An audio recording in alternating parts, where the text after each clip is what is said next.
Welcome to the Vintage Downhill Podcast. My name is Chuck Davis, your host. I'm joined today by Jamie Lynn, my partner, and our special guest today is Mr. Gary Fisher. Gary, good morning and welcome. Good morning. Thanks for having me. It's my AM, so no problem, man. Yeah. Are you in San Francisco? Well, we're on the outskirts. We overlook the San Francisco Bay. You know, it's a really beautiful place that we've wound up in. And Yeah. I'm here with like my wife and our two kids. We got a 5-year-old and an 8-year-old. And tomorrow we're going to Los Angeles and visiting my oldest son. He's in his 30s and he's got a bar down there and an ice cream parlor, and it's going off. But anyway, I'm an old guy, and I started being a bike racer in 1962. Oh, wow. I actually worked for Bicycling Magazine for 8 years as a road tester. I got my first job in a bike shop when I was 14 years old.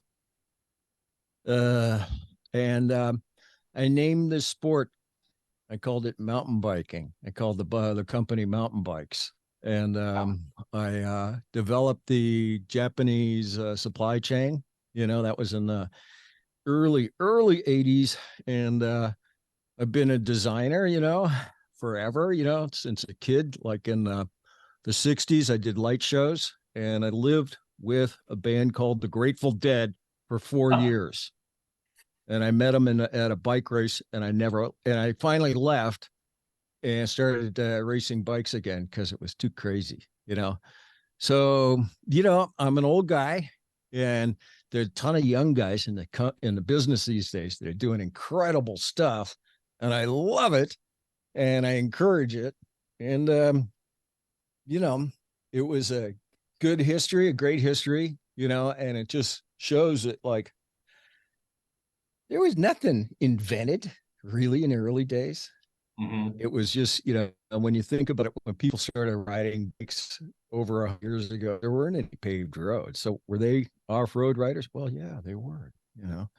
It was just taking high tech to heavy duty, and, you know, and creating a lot of hype. I was really good at that. My family worked in Hollywood, my friend. And my mother taught me marketing. Oh my goodness. Like crazy. Your grandfather was a big Hollywood guy too, right? Well, you got to hype it. You got to have a great design and make great designs and make it beautiful. And then you got to like deliver the goods. Mm-hmm. And that's the big thing. And that was the thing about getting the Japanese were totally full on, and they made a huge commitment. My first big loan of money was from the Japanese government. Oh, wow. It's crazy. But I would go and spill my guts and tell them everything, where other people in the bike community were like, oh, don't tell them anything. And if you do, make sure you get a lot of money for it. Mm-hmm. Well, the problem with that is it doesn't go anywhere. That's the problem. And especially for somebody that doesn't have a whole bunch of money to say, okay, I'm going to buy all these. I didn't have that kind of money at all, but they were psyched, you know, and that was the whole big deal was, anyway, it's a long story because it took years, you know, it took years. Anyway, good. You're still riding bikes to this day, right? Well, yeah, I keep sanity. Yeah. And myself, my wife will say, you're looking a little twitchy. You should go on a bike ride.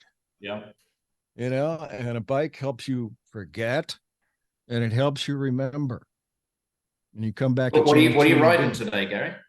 I ride a road bike a lot, you know, and I ride a mountain bike. I ride, you know, a hardtail right now with I got a Kevin Wren fork on it because Kevin's a righteous guy who I love and believe in, and that fork is one of the upside down fork. In general, it needs less maintenance, and in particular, his forks work that way. You know, low maintenance, no hassle, just go and go and go. So I ride that bike, and then I've got a Trek Madone, you know, my former employer.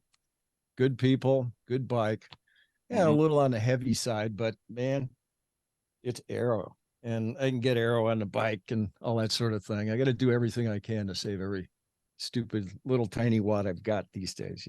It's just No. I don't take it so seriously. It's more just to keep myself happy, and keep myself healthy.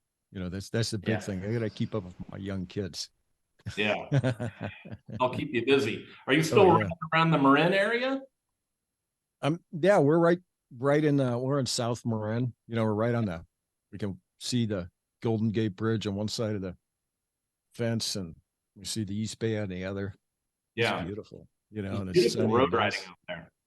The road riding's incredible, it has been for a long time. And mountain biking is incredible too. There's a lot going on. Mountain biking is popular, to say the least, and a lot of e-bikes, a ton of them. It's really funny here in Marin. E-mountain bikes showed up, and there were some alarmist articles in the local paper, and then the powers that be said, okay, we're going to ban them. And then a bunch of old guys showed up on bikes that do bikes and said, hey, we love this. This is our life. You can't ban us, and we haven't hurt anybody. And they said, oh, okay, we'll let you ride. Power to the bikes. Yeah, I mean, and that's the turnaround, because Marin was, the birthplace of the problem. There were two really well-known, famous guys that 40 years ago to this day were up in the Water District on their mountain bikes, and the Water District guys said, stop. They went, took off, right? Like a good mountain biker does, right? Mm-hmm. So they put out an all points bulletin. Oh my God.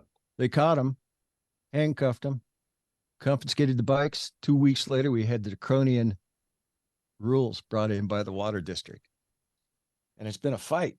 Mm-hmm.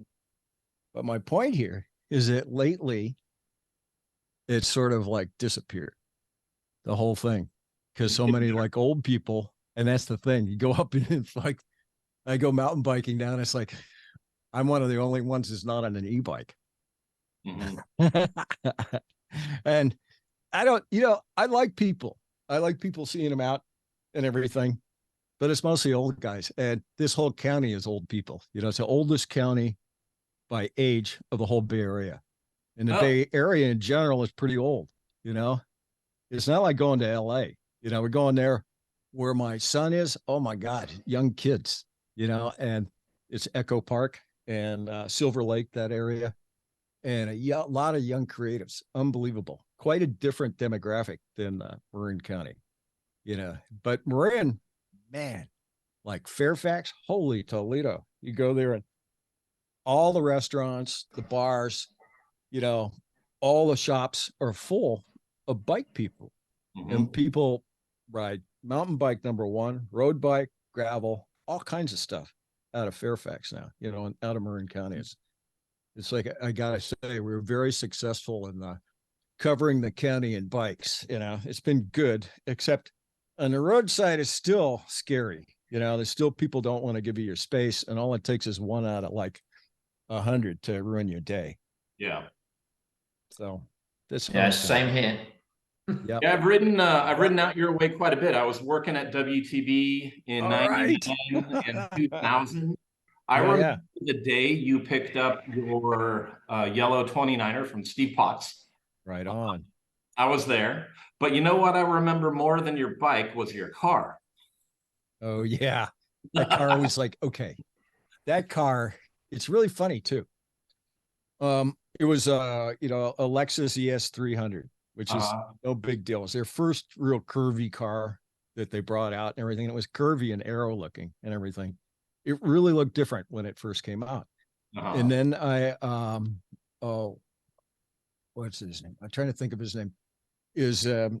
Sigarnis. He was doing airbrush for me a lot, doing helmets and bikes and things like that. And I said, hey, man, can you do this car? And so we did a flip-flop paint, blue and purple and everything. And he did these flames on it and everything. And it was outrageous because you just, like I'd get this out. The responses were amazing on that car. I mean, people would just stop me and stuff and just go, you can't do that to a Lexus, first off. And then things like I get pulled over by the cops in San Anselmo, Marin County, and they go, "Oh, my dispatcher told me about this car. I just want to take photos," like that. So that car was a big deal.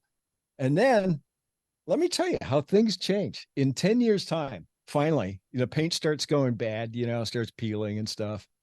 And it's like, I went to go sell it off and nobody would bite on it because it wasn't a big deal anymore. People did that like crazy. There were all kinds of custom cars and custom things, 10 years later. This is how things change, and I finally wound up, I sold it to my friend's son for $500. Oh my God. Oh, he's a friend. It was Pat Reddix. Remember Pat Reddix? I don't remember. He passed away. Oh man, he passed away about 3 years ago. It's a drag, but he was, a scene. He was always like, always had the prettiest girls, would ride his bike, would ride short shorts on his bike, and always like had something to razz you on and give you a hard time about. He was in our scene, in our bike scene and everything. And so, and he was always really critical. And he'd come into the bike shop. The bike shop was Sunshine Bike Works. That's where everything happened. Yeah. And I got it. Like that place is the place, don't let anybody tell you that was the center of the earth there for a while. You had Craig Mitchell. Okay. He was the most creative I've ever met. And you had Charlie Cunningham popping in all the time. And then you had, Craig Mitchell worked there. Charlie came in and made bikes. He made the first, purpose-built mountain bike, the one that was unsuccessful. No, it wasn't. Okay. Charlie or Craig? Craig Mitchell. Okay. I don't know Craig. The first one. And that was chromoly. And it was TIG welded. Okay. And Charlie Cunningham did aluminum bikes. He didn't make the first aluminum bike, but he made the first aluminum mountain bike. He did all this stuff with, a serious sloping top tube. I used to buy seat posts from him that were like, I used to buy skinny ones, 27.2, but he was doing like a really big fat ones and real long, and then plugging a Shimano Dura-Ace head into this. I was buying those types of seat posts from him. And then he did the fork that was like that to me. I learned something from what he did. And so did he invent the Type 2? Was that Charlie? Yes. And that was a fork that was not intuitive because like the whole unit crown setup, that was my name, by the way, that I sort of blew the trademark on. But, and I had to deal with Tonge. He was going to pay me all this money. I wound up making a ton of forks with Tonge anyway. It was great. Anyway, conventional thought was you do a BMX type at the top, and then you do and that was a complex piece because it had to be really thick up at the top. We do 1.2 millimeter by 28.6 diameter at the very top, and then it would butt down to like, it'd be like 0.9 down at the other part, and it'd become an oval. And oh man, they were really complex. And then it become like even wall thickness. We call it even all the way to the ends, and the ends would be only like 16 or even 14 millimeters, diameter at the very ends, because the whole idea was having a fork that have shock absorption. All right. Yeah. But the reality turned out to be there was a total other thing happening. That little patch of rubber there was totally out of control, side to side, all over the place, and you hung on to the bars with a death grip.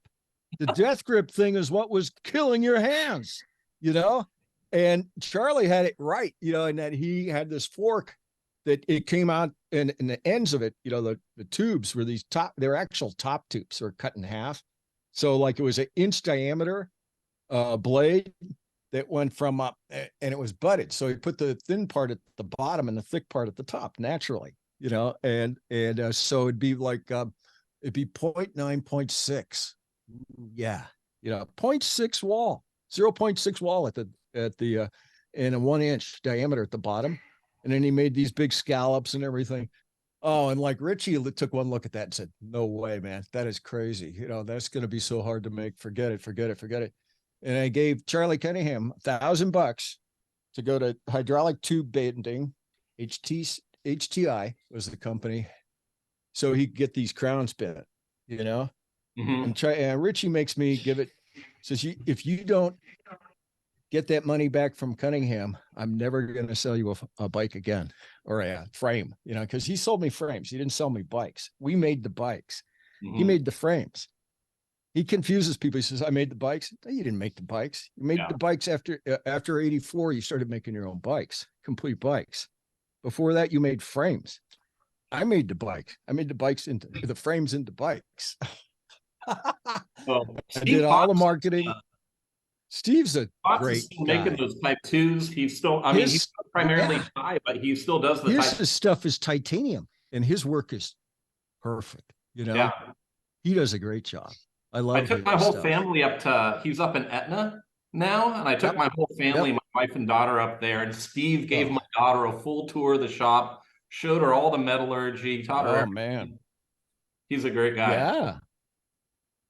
He is, and that one of his bikes is like, that is always that I recommend you buy one of his bikes, because that's a thing of beauty that's going to last for a long, long time. Yeah. Well thought out, well made, full on. Yeah, that's it. He's a great guy too. On top of that, it's like, no, we had like for a few years there, it was not a pleasant time. Then I just went on my own. It was much easier. I didn't have all this politics. I hate it. You started your bike company. Yeah. Was it called Mountain Bikes, or was it called Montara Mountain Bikes? What? Whoever told you that? I thought I had heard it called Montari. Okay, Montari was a name. Is the one name that Charlie Kelly came up with. He actually came up with that name. I'll never forget that day. Okay. That was for a model of our bike.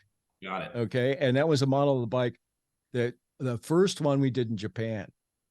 And it's like the whole experience I had over in Japan was like, oh man, that's the whole story. It's not really nice. And I had this guy trying to sabotage my whole work over there, trying to tell me it wasn't going to work and do all this stuff. And, the original frame design for the Breezers, for the first Richies, for the very first Montari bikes we made were all Schwinn Excelsior X geometry. And, the first bike that Richie made for me had an 035 straight gauge down tube, 1.25 inches, and it broke. That was too light, and then he actually popped in another 049 straight gauge piece. And then I got tubing made by the first Ishiwata and then Tonge. And the Tonge tubing I did was butted. I developed that stuff, and then it was like, and then when I broke up with Tom, he went and did the stuff on his own.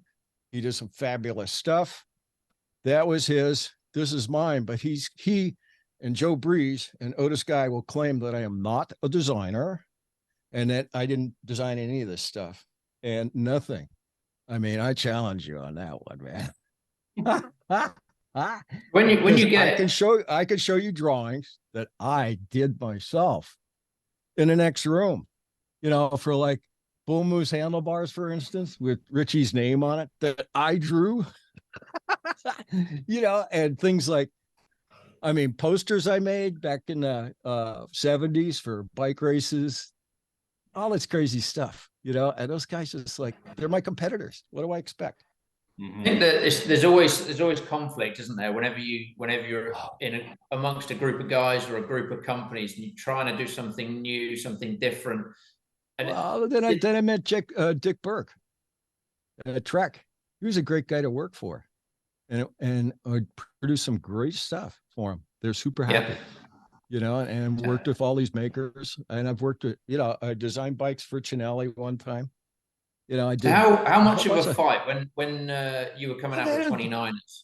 Because I know it wasn't within our own company. It wasn't a problem. It was a fight with all the naysayers, and then I finally, what I finally had to do too. It had a real problem in that it was illegal, right, with the UCI. Mm-hmm. Yeah. So I figured I need to go to the UCI, so I did, and here I am, and I getting introduced to Hein Verbugen. He closes the door. We have a meeting one-on-one. And I'm telling him, look, BMX is in a weakened state. It's time for you to move in and take that over. That's what we talked about. Then he said, okay, cool, man. He really appreciated my advice and stuff. Guess what I do? I don't come in and like try to suck your vibes, but try to like suck your energy from you. we're going to work on something, do something together, and it's going to be significant and fun and a good time and everything. Because it's really good to do things that seem like is pushing things forward. Anyway, finish that meeting. Then it's like a go to the technical committee, at the UCI. And they say, well, I was saying, my argument was, look, mountain bike this is 2000. Mountain biking has not evolved very much, and it still has a long ways to go. And there's still a lot of development, and a lot of things haven't been tried. So, the road bike is a different situation. So I understand where you have the regulations and why. But on this side, you can't have this sort of thing. So in my own opinion with this, I've experimented it quite a bit and found that the larger size wheel is not only is it safer, but it's faster. So you can't hold back that type of innovation, and you're going to have a real problem, especially on the part that it's safer. And, you're going to get especially sued in the States and California and places like that, where you're not allowing people to ride a safer bike. They countered me by saying, look, what we're afraid of is that people are going to bring in cross bikes. And I said, look, that's because your courses are not mountain bike courses. They're shit. These little gravel race courses. And they were at that time. so okay. So then they say, okay, we're going to put it to the vote of the teams. Okay. So a lot of the teams were like, we're not going to have to bring a 26 and a 29. I thought they would have to do that and, and choose them for the course and everything. So, the Fisher team's like, yeah, we want it. The Trek team is no, and a bunch, it got voted down. Then I get a notice 2 weeks later. Hey, we decided you're right. And look at the courses and look what happened. Yeah. Look at that. Okay. Okay. Some of the World Cup cross country stuff's insane now. Yeah. Dude, you know who that was? Okay. Who was that? Sharon Fuller, Red Bull. Yeah. She's no longer with Red Bull. She's been gone for a couple of years now. And Red Bull's changed too. The founder is gone. So it's on the ship slowly changes, and all that. So holy Toledo, Chris Ball. Is he going to last? I don't think so. You know why? My family was in Warner Brothers, kid. Big time. I'm not kidding you, man. My grandfather worked for him for 40 years, and I know Hollywood. And I look at that thing, I look at the broadcast and say, man, you guys tried hard, but you know what? This is a mess. It is. And the show's too long. It drags on for too long, and all their fillers are crap. You know that? And like the format, okay, you could argue the downhill format back and forth, but you know what? The broadcast drags on too long. Mm-hmm. You hear me? It's not like he's going to get the call. What do I say? That's what they do. That's what happens. Gary, it's difficult. You got to keep moving see forward. Some change. We're going to see change. It's not only that. It's like I'm looking at like, oh, Lepre's no longer doing this road race team. Look up Lepre. They're selling a bike for 50% off today. It's not even like Black Friday today. So it's like, man, you're going to see half the teams not be able to show up, I think. It's expensive to go racing. Okay. At the same time, though, there'll still be a whole bunch of like the semi-pros, those guys, they're still going to be in there because they would have followed the circus. It's a lot of fun, man. And it's the most fun I ever had was being a bike racer. You know that? Yeah. It's like I got a 16-year-old boy now that's racing, and I tell him, it's a really hard career. Only a few make it. Don't count on it 100%, but go do it because it's an incredible experience. Gary, you were still racing, weren't you? Do you remember the Marin Nobular at Camarancho? Oh, yeah. So that was like 1996, 1997 was my first Cat 1 race, and I didn't know my nutrition, and I cramped up so bad I fell over. And you passed me immediately. You must have been right on my butt. I'm like, that dude is fast. I was for a while. Hey, but it's like I used to ride a lot with Bob and Greg LeMond. Oh, And that kid, yep, that like put me in my place. And it was like at my best, I was amongst the top 1,000 riders of the world. wow. And that was really good. But it was like you can't really make a living off of it. And the other thing that really hit me, back in when I started the bike company, and I decided it's time to start the bike company and stop being a bike racer, was that you needed to be the leader of a big team. A really good team, or you didn't stand a chance. And I just wasn't in that, I wasn't that popular. And I knew it, and I was on a different mission. That was the thing. I mean, the off-road thing, it was obvious that this whole thing was going to happen. And the whole thing of putting gears on a bike and really strong brakes. I mean, come on, that's not such a technical thing, and it's really funny. I mean, it's like a bike, like I couldn't use cantilever brakes until 79 because that's the alloy rims in 26-inch were only available in the spring of 79. Oh, wow. So if for the crowd out there, if you take a regular brake pad and you put it against a chrome plated steel rim in the wet, forget about it. That's not a brake. Fortunately, in California, there's a whole season where it doesn't rain. So Gary, you've had over the years, you've had so many innovations from 29ers to Genesis geometry and stuff like that. Is there anything in your mind that stands out for you personally as like one of your biggest successes in amongst everything you've done? Well, you got to do like a what measure sort of thing too, that like, okay, I made a bike called the Joshua. And basically, okay. And people like degrade that bike. Oh man, that bike. It was a unified rear triangle. And okay. And it was like these big oval tubes. And actually it wasn't that light, really, in that design and everything. But you know what it was? It was super easy to make straight. Big diameter tubes, fairly sizable wall thickness, and not a lot of weld inches and everything on it. And just if you take a bike with a lot of tubes in it, because Trek was like put this design in front of me. Hey, what do you think about this? Can we use this? And it just had a whole bunch of tubes in it. They wound up using it. They called it the ST120, and it just had a whole bunch of tubes. And I said, that thing's going to be really hard to make it straight. And there are bikes, really cool looking bikes and everything. And I look at it and go like, how hard that's going to be to make straight? Because one of the things we had from an early day was they had a big surface plate in our office and all the dial indicators and all the fixtures to measure things really thoroughly.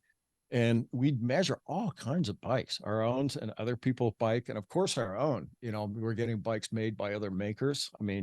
Domestic makers. I had, besides Richie at one point, we had him in the very beginning, but we also had, we had 10 other makers, and the most prolific was Tom Teasdale in Iowa, and that guy would make us 50 finished fillet brazed frames a month. Wow. And and they were so straight, those bikes, and his fillets were so perfect, And then you take a straight edge, a nice straight edge ruler, you put it along the tube, and you look at where the curve starts, and you see if there's it's been taken away underneath, undercut, because that was a real problem with some makers. They undercut the tube in just the wrong place. And then the whole thing of doing with brass and fillet is you got to be quick. You got to go around and do it quickly. And in the old days, especially because we didn't have any air hardening tubing. Air hardened tubing, the modern tubing is much better, chromoly, in that you can heat it up considerably and it doesn't lose its strength. Back in the day, man, you couldn't heat that stuff. I used to joke that fillet brazing is the easiest way to ruin a perfectly good set of tubing I know of, if you do it incorrectly, right? And there are guys that know how to do it. Like, oh God, who's the guy in Philadelphia? I'm trying to think. He does the bike show there. That guy's really good. I look at his work and look what he does, and he knows how to do it and everything. Anyway, when I was in school, it's like that was my subject I got straight A's in was metal shop and jewelry, so I know how to silver solder, I know how to braze and weld, I learned all those basic things when I was a kid. And when I did the light show stuff, which was, we had 10 people on our show. We did every venue in San Francisco, man. It was crazy. And every projector was modified, everything, and I did all that with myself and another guy, Alan Cooper. And Alan Cooper, he's the father of Visual Basic. He had a company called Cooper.com, which is a big, software interface company, for websites and everything. He had IBM and Sony as his customers, and he's out in Petaluma. I've seen him a few times. We're thinking of like putting a light show back together in our spare time. But that was, I'm used to making stuff, So when I started the company, I said, I'm not going to be a frame builder. I mean, I love the metal therapy, but I want to start a company. And that was the whole goal, was to start a bike company and do something, and be something, that was the whole thing. And the financing thing was a thing of almost like an afterthought, but it worked out. It's sort of funny. It really did work out. Gary, can you talk about how did the 29er mountain bike come about? Were you the impetus for the Nanoraptor? Was that you? Oh, definitely. Absolutely. Yeah. And definitely the impetus for the Nanoraptor. No. Okay. Let's go back to the history of it. It's like, man, we made 29er so-called, big wheel bikes, 700C bikes. We made 10 of them in 1980. Oh, and we made 10 700C and 6 650B, and I got tires from Haka Pavalta, and that was through Jeff Apps, who is the other guy, independent of us. He thought of it on his own, the off-road bike in England, right? Totally independent of us. And another guy totally independent of us, Victor Vincente, then in LA. I mean, one day I'm looking at through the Southern California Cycling Association newsletter, which is all racing, and here's an ad for Victor's bike, and I'm going, holy, look, he's got it. He's totally got it. There it is, man. And it was, a big boy frame with 20-inch wheel. Doug White, he was the other guy at Sunshine. What did he do? Yeah, White Industries, man. Yeah, he's been very successful, and that guy made a mountain bike, an off-road bike, in 75 from scratch. He had 20-inch wheels, front and rear, big boy bike, and they won't show it at the museum because it doesn't fit our narrative, right? Yeah.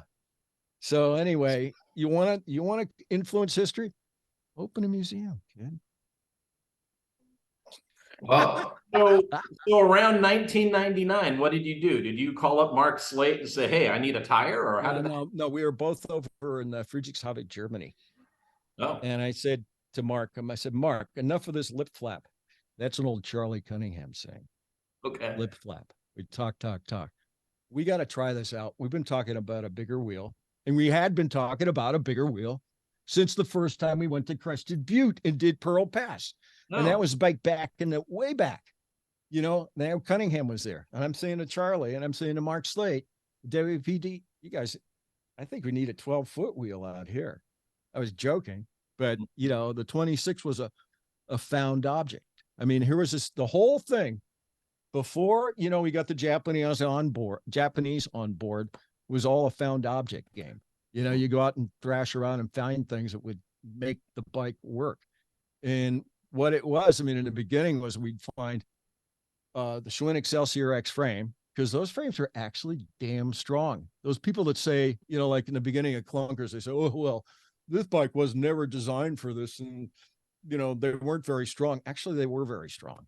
Mm-hmm. We did front end testing on the Schwinn Excelsior X. It was around 1,100 pounds to smush it, and our standard was 850 pounds. Because after that, and it's really funny, a Cannondale engineer agreed with me, because after that, you just shuck the rider off the bike really well.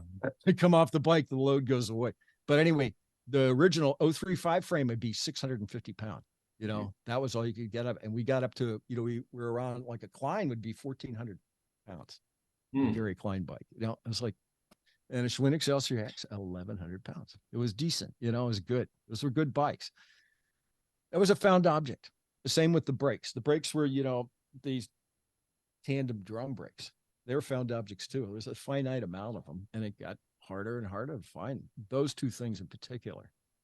Other things could be cobbled on there. You could find derailleurs. You could get, people were making, the BMX guys started making things, right? So first thing you could get was an adapter from the 2-inch bottom bracket, which was the old American size, to a European tapered spindle and all that. And it, so it was hard to take it seriously. It was a lot of fun, but it was a goofball thing that we were doing, but it was really fun. That was the thing. It's like anybody who got doing it, became an addict. Oh, yeah. That was it. You'd take people out there, even on a, 40, 50 pound bike, and they'd say, wow, this is fun. Out there in the woods, having a good time and everything. And that's what blew my mind. Cause, during the early 70s, 73, we had a gas war, and man, bike sales went to 15 million in the United States that year. They were up from 4.7 the year before, and they dropped back down to 7 point something the next year. But everybody went out and bought a bike, and the American public couldn't ride what was called a bike back then, because it had skinny tires, a hard saddle, drop bars, and and this bike, the new bike, it was obvious. I mean, you look at Wendy Craig's photos from back pre-Joe Breeze days, and it's all like regular people, and wearing regular clothes, just having a lot of fun. And that's, there's a lot to be said for that. And it's really funny. I'm going tomorrow to see my oldest son, and part of his thing is he's got a bar, but they have a racing team, and I want you to look it up. It's El Prado Racing Team.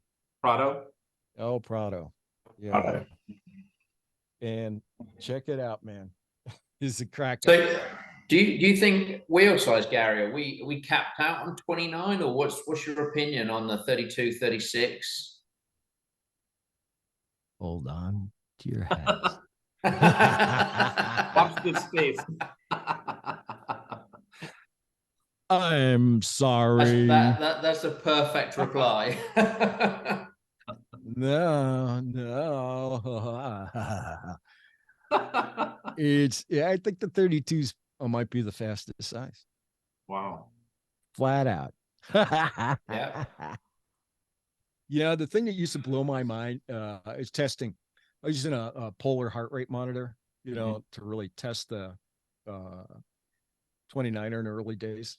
And I'd analyze. I I'd print out, I download everything, and then make these printouts on transparencies. And so you could put one ride against another ride and look at like the thing, and you go ride the same ride, A, B, between the two bikes, 29er and 26. Is that the 29er was faster on pavement on a, just on a downhill that would be like the standard downhill, the same downhill, the same, I had the exact same position on the bike, my bars, my saddle, my crank, all that stuff. And I'd make the same tuck, and that thing would go like 3% faster. Just bigger, heavier, larger diameter tire would go 3% faster on the pavement. That one used to blow my mind. So it's like there's some data out there these days. And the Olympics are coming up. That's all I could say. All right. We look forward to it. Yeah. And I don't have any of that in my possession right now, and I've seen some amazing stuff. And you look at there's a guy down in Arizona that I met about 7-8 years ago. And his geometry was like, wow, that's right. You can do that. I mean, the center line gets so high, and there's drop to the crank, and so essentially you can start bringing the wheels back in. It's really funny. The wheelbase doesn't keep getting bigger and bigger and bigger. It doesn't really need to, it's really funny. So it's there's that, and there are ways to get the handlebars much lower without, right now they're doing this thing where the steer comes up and the stem goes down, and here's the bar down there. I'm going like, that is so stupid. It's just as far as. So you Anyway. had a huge part to play in the 29-inch wheeled mountain bike. The other big thing you did that just became the standard was Genesis geometry. You were going with long top tubes. There it's like, okay, we come out with Genesis. I do the whole thing, and then 2 years later, here's my old friend. He lives in Crested Butte. What's his name? The guy who started Manatee. Oh, Doug Bradbury? Yeah. He's been doing Genesis, he did Genesis 5 or 6 years before I did. I tell you, nothing's what you expect it to be a lot of the time, and there's popular it's one thing to do it. It's another thing to have something I can get it and it's around all the time. I mean, what I really like is the most groundbreaking. Here you go. Here's the things I wish I did. I wish I did the Grim Donut. Oh, yeah. Because, and I really congratulate those guys, they're magazine guys and they let it happen. They went to the total outside boundaries of it. Then they came back in. I really believe in that crazy stuff. You learn stuff from that. Yeah. And, I've seen so much dogma in bikes and I understand. I mean, people in the business will say, "Oh, well, we use our top racers for all feedback." And I go what a joke, man. Half of the racers, man, they're so scared of trying something different. You can't believe it. Mm-hmm. And what I want what everybody else has. I don't want to be at a disadvantage. And they genuinely feel that. And man. Is there anything that you have thought about, but never put pen to paper on or produced that you now regret doing? Sort of revolutionized what we do, like 29ers. Yeah, I mean, but all those victories, what do they really mean in the end? A lot just of bikes. Yeah, it's just bikes. I mean, the things I'm more happy about is things like getting the UCI to make a real mountain bike course. Yeah. And recognize the goodness of that, and I think more my happiest things are I'll come in, I'll spend half an hour with somebody. I'll give them 15 words and they'll say later, 10 years later, those 15 words changed my life. You gave me permission to follow my own dreams. And that's the power of a human being. Humans can do that shit. I can do that stuff. And I recognized that self of myself a long time ago, and to take advantage of it, and the first part's very important. You got to listen, man. You got to understand. You got to stand in somebody's shoes. Yeah. And you listen some more, then you listen some more, and then you give it some time. You listen a bit more, and then maybe you got sort of an idea of what's going on. Gary, I was thinking about it last night, and I'll go ahead and throw it out there just to get personal. The mountain bike saved my life. I grew up in foster homes, homeless, lots of abuse, lots of drug use at the base of Mount Diablo. And I got a mountain bike and I started riding my bike every day. I started riding Mount Diablo once a week, once a day. I got away from the drug abuse, the drug users, and I started hanging out with cyclists who are positive, healthy people. I got into the industry and I surrounded myself with positive people, and now I am here today. You're at least partially to thank for that, but the mountain bike, in my case, I think it saved my life. There you go. No, it's and what is a mountain bike? It's the places you go and the people you meet, and the whole road of getting there, the whole experience of doing it, And it's positive people that are intentionally healthy, and it's a great community to be in. That's for real. I will agree with you 100%. Yeah. So you're at least partially to thank for that. The mountain bike, huge contribution to humanity, and that's something to be proud of. Yeah. Well, a little something, that and my kids still like me. So yeah. You got to do, you're winning somewhere. Yeah, somewhere, little bits here and there. It's like still 2 steps forward, 1 step back thing. I was like, I'm a house owner now. It's like I haven't been for a long time, and now I am again. And it's like been really crazy. It's a beautiful place and everything. Man, What's next? What's next for you? Is it Morelli bikes? Is that the next big plan? morale is yeah, we're going slow in that right now is a lousy time to raise capital. So we're just taking our time. Nobody has to rush on that. Mhm. But I got a number of things in the irons in the fire, things to do with people, because we're not done. There's things to do, and now's the time. This year's going to be like a really bizarre year. There's going to be a lot of change in the industry and be a lot of like problems. I mean, I just it's crazy. Let's the people. I mean, just go out and look at all. I mean, any of your favorite brands right now, and most of them are putting in incredible discount, Mhm. and it's Yeah. only the beginning of that season and everything. So, there's a tremendous need for cash right now. I mean, it's like just was in complete error, like a total ton of bikes got on order, and people didn't cancel the orders, Mhm. and Yeah. they're all coming and everything, and so, I had one of the Chinese derailleur makers come over. And he we had a meeting right here in my house, and he was lamenting how he was unable to get any of the big players to like buy a big quantity yet. And I said, well, look, they're not going to buy any of your stuff right now. They got to get rid of what they got. If they bring in Yeah. what, and people don't, people are saying, oh, I'm not going to buy a Chinese derailleur. And then I asked him, well, would you buy them if it was 1/3 the cost, 1/3 the price? Mhm. Oh, and these guys are actually willing to sponsor your race team and everything. And that's what's happening, and that's because a lot of the patents for derailleurs that have been enjoyed for so long, they're running out. They've been running out the last few years.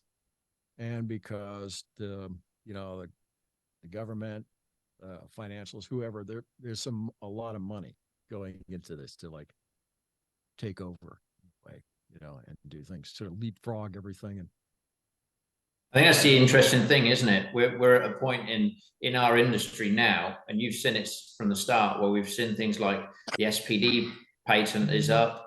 There's suspension linkage patents, like the original DW is up. Stuff like some of the derailleur patents are up. So there's a lot of stuff that's going to come out the next couple of years. It's going to be quite exciting, but yep. we may see something which you've championed for a long time, which is to get better quality entry level bikes. Well, yeah. I mean, it's that, and I'll give you this. Here's a philosophy: is like some pricing on bikes. I mean, back 20 years ago, we did this thing. We'd have our top end mountain bike, and they'd just have the price points coming down, and it was essentially the sort of the same model, but there were just different price points and everything.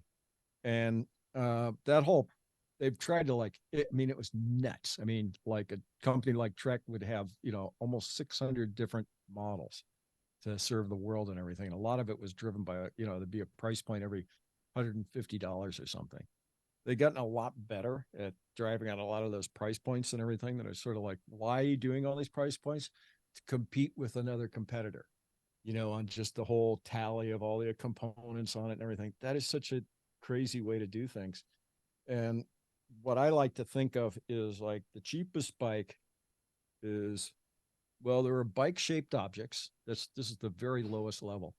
This is landfill out of a box. This bike is unrepairable. We don't sell those on the dealer level. Regular mechanics refuse to work on those things. Then there's the bike that is the world's cheapest bike, dollar per mile.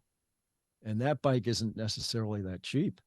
It's got to be made of better components and better this that just like I said, world's cheapest bike, dollar per mile. You get what I'm going at. It's stuff that actually lasts. It's not necessarily the lightest, it's not the most special, but man, it lasts and lasts and lasts. And that's, you've seen that there. Certain like Schwalbe in Europe own 70% of the commuter market because they got a reputation. Tires don't flat, you know. And okay. And then the next level is the intersection of value to price. That whole favorable intersection. Like, you got to spend at least this much, and then you get this, you get all the features, you get this thing as a reasonable weight, and it actually works and lasts. There's that intersection. And then the top is price no object. And that's like Formula One, NASA, or like crazy bikes, at like $15,000, $20,000 price point and everything, where people, like, if you have to ask the price, you're not in the category. That's sort of the categories. And that's it. It just focus on those things. And especially the one is like, like Shimano did it recently. They did that whole group that's supposed to last longer, the drivetrain for e-bikes. Link glide stuff. Correct. Okay. What's the deal with that? Guess what? It's super simple. The cogs are thicker in the bottom base of it, a lot thicker. That's about it. And it's like, and I'll tell you, there's been a philosophy of like, well, how does Shimano, or how does a company, big parts company, help the dealer make stuff that wears out quickly?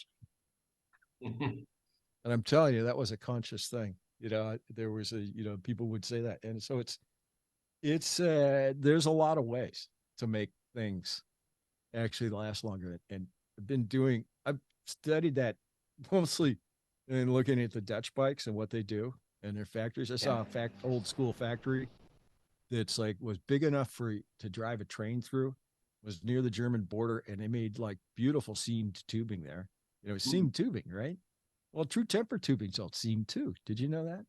But it's all high quality tubing. The material's high quality, doesn't break. And then they do stamped ends, and these stamped ends are beautiful. That's squared off. You look at the cheap bikes here in the States, the stamped ends, and they're all gaggy. These are perfectly squared off. And they say, well, there's no dropout to drop out. Totally makes sense. Then they use this thing called a enclosed chain case. They're amazing. You go 10 years and not oil your chain. It's crazy, and that's like, they're totally enclosed, right? You ride in the rain, all that stuff works. And then the rim design, you look at the rim, the old Westwood rim, 6 millimeter diameter edges, and, Envy's finally got it where and I think Specialized too, like you make the rim, where it comes up. So it's not a rim pincher or a snake biter. Yeah. Because you can't control the rock, but you control the rim. And that was the thing. I'd see the Dutch people riding around on one atmosphere, 14 pounds, and the rear tires going, flook, flook, flook, it's bottoming out against this 6 millimeter diameter, round thing. They don't get snake bites because of that. It's like super simple things, like that. Well, it's not good for a rim brake to have those edges and everything, and they'll have that stirrup type brake, that type, and everything. But, and then there are disc brakes, and disc brakes, that too is crazy. I mean, the old drum brake, the brake pad was huge. Like I made a bike in the old way for one of my Swiss friends, and he got it in a magazine over there and everything. And I got the bike back here, but got the old school long Magura brake levers, got really straight as possible cable runs. It's really important, actually. And this big honking, motorcycle cable and housing. And then these tandem drum brakes, dude, one finger braking. Dude, those pads are huge. They'll last 2-3 years of use. I mean, it's self-energizing. And then here's the two other things. One is that the brake is shielded, right? So you get a lot less crap on it, so that they don't crap out on you. When you get all the, or wear out super fast, forget it. It's shielded. Shield is pretty damn good. It works pretty damn well. You'd be surprised.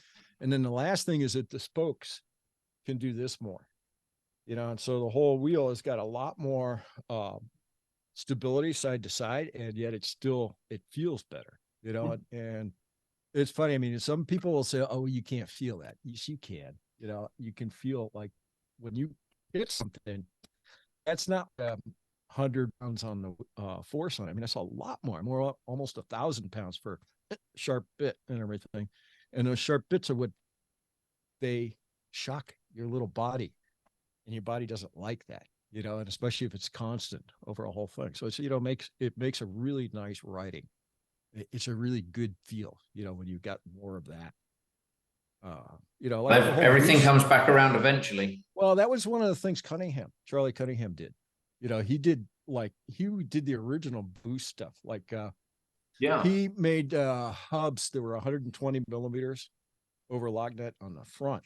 Yeah. And not 110. Might as well go to 120. And then he made the spokes as close as possible to the fork plates. It was crazy, But what it wound up, I mean, these wheels, they felt so good, because it would just, and he used to call it, dampening.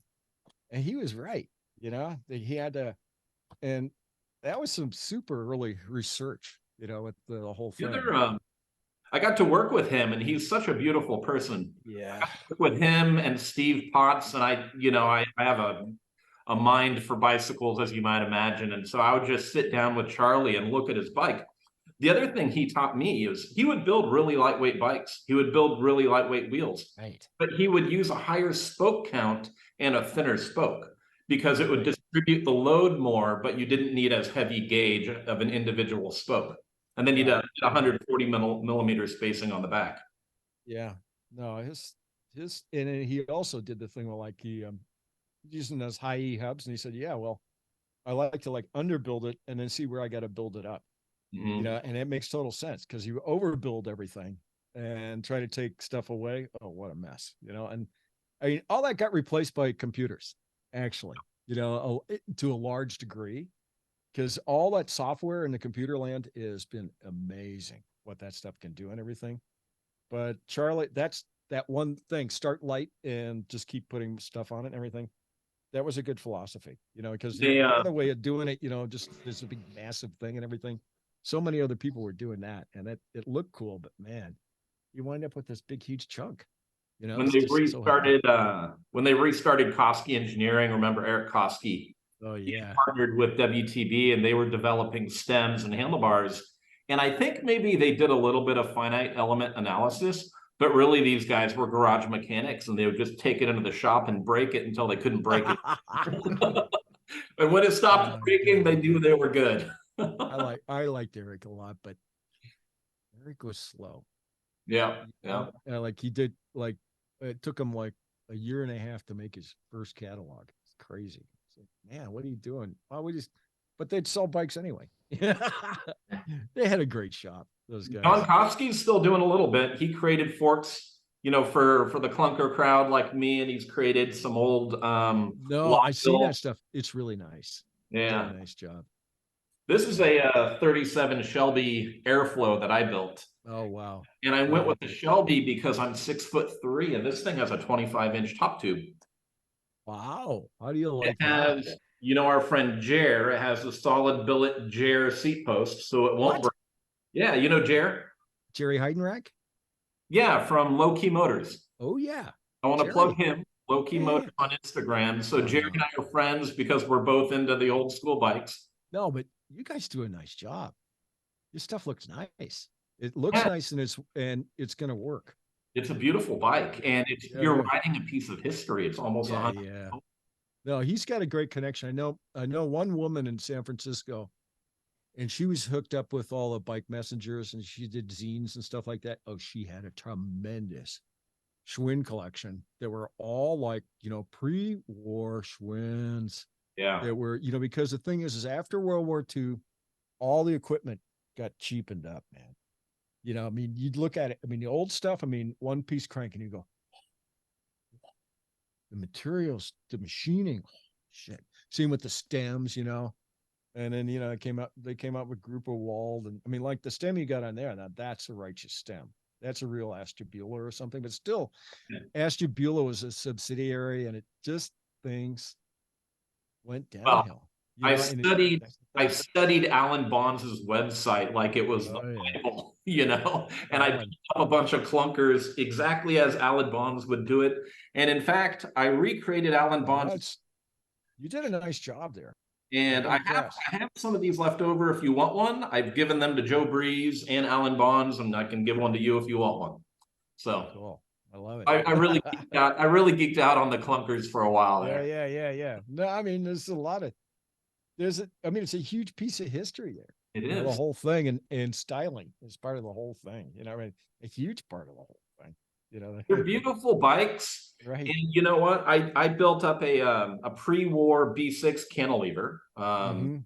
I was studying Robert's bike on Alan's website, and I built up basically Robert's bike, but with the tandem hubs. And I took it up to Briones and took it down our downhill trails. And you're right, those bikes actually ride pretty darn good. It did all right. Oh, it's short. You know, that's the thing. It really blew my mind. I rode the bike again, and like the guys, like Steve Pete and those guys rode this bike that I brought out. You know, because that's the old geometry, man.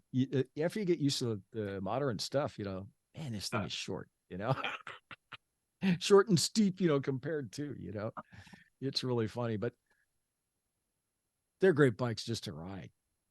They just feel good. I mean, just the act of cruising. You know what I'm saying? You know, just like not a care in the world. They're perfect. You know. They're beautiful bikes. They actually do ride really smooth. Those old hubs, when they're adjusted properly, are just awesome. Yeah. So. And the old, I mean, you know, coaster brakes are great, you know, for as long as you don't put them, you know, through what they're not supposed to do. You know? Gary, you've been very generous with your time. You've done so much for our sport. I wanted to say thank you once again. I just an old goofball, you know, but no. Yeah, I mean, I tried hard and all that, and thank God.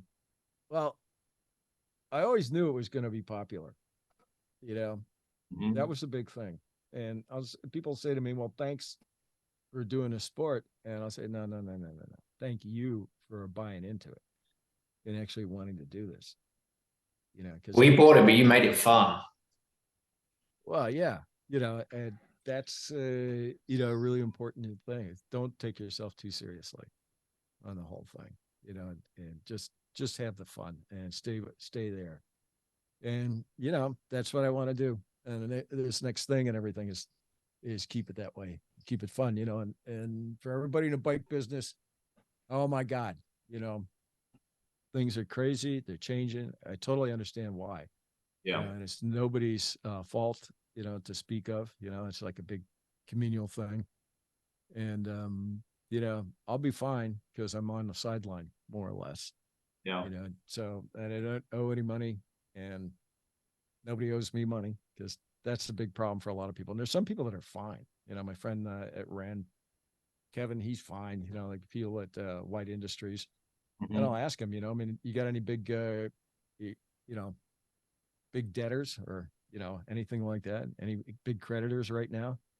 And all those guys are like, they built their whole thing up really solid. You know, like they wouldn't take terms and all that stuff. And it's the big guys, you know, they got all these big loans out and all these things, that it's all crazy. You know, like you look at like what GCN Plus, they laid off like 104 people. Wow. You know, and there it is. You know, that was Disney, or excuse me, Warner Brothers. Once again, you know, just make it. It's just it's a total separate issue where they just want to consolidate everything into like some big platforms, and that's it. Forget about the small platforms. That was their strategy decision. It had nothing to do with the performance of GCN Plus, you know, at all. And it's the same with a lot of these bike companies. It's not about the people there, them doing wrong, them doing bad. Not at all. It's just, you know, a numbers game. Well, we were sort of thrown a curveball in 2020. So, yep. You know, not everybody knew how to plan for that because we hadn't done it before. Hey, be happy. You're still here. Right? And still bikes. It could be worse. That's right. That's right. Perfect. Okay, I think with that, we call it a wrap. Say happy Thanksgiving. Thank you for joining us. And I hope to see you out on the trail again sometime soon. I like that. Awesome. Appreciate your time, Gary.